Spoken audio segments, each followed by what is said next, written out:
In today's video, I'm going to teach you how to use Slack, complete tutorial for beginners, 5 minutes.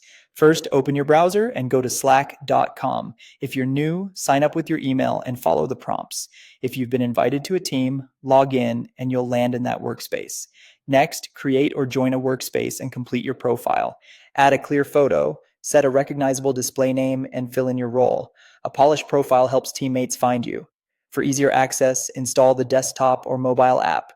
You'll get faster performance and reliable notifications, so you don't miss updates. Let's look around. On the left is your main navigation with home channels and direct messages.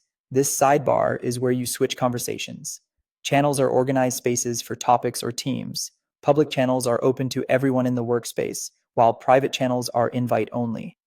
Join the channels that matter to your work and leave ones that aren't relevant to reduce noise. Direct messages are for private chats, one-on-one, or small groups.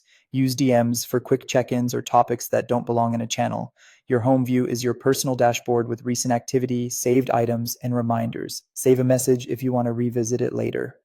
At the top, the search bar helps you find messages, files, and people.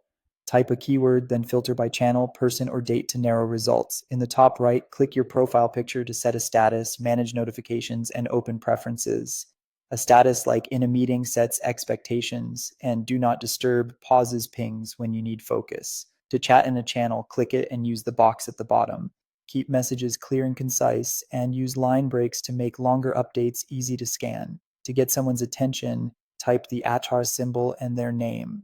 Use @channel or @here sparingly to avoid unnecessary notifications. When a conversation branches, reply in a thread. Threads keep the main channel tidy while preserving context.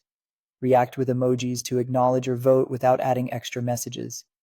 To share files, drag and drop into the message box or click the plus button to upload.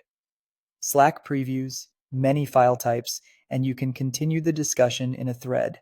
Finally, start a huddle in any channel or DM for a quick audio or video chat. It's great for fast decisions that don't need a full meeting. That's it. Explore your workspace, keep discussions in the right channels, and use search, threads, and reactions to stay organized.